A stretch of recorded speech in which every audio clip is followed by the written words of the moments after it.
There's a sign here that says get rid of Gopniks. So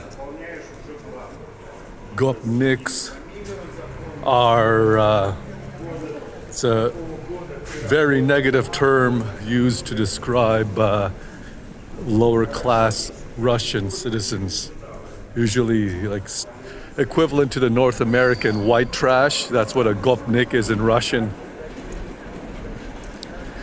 There's a very strong anti-Russian sentiment here in Latvia, in Riga, although a lot of people here speak Russian, and there is still a large population of Russians here that I've noticed.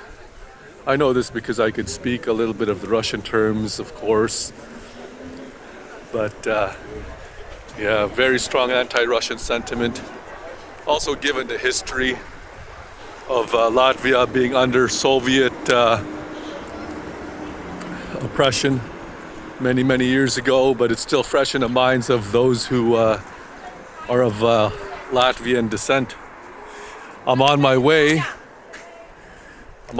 to the cat house.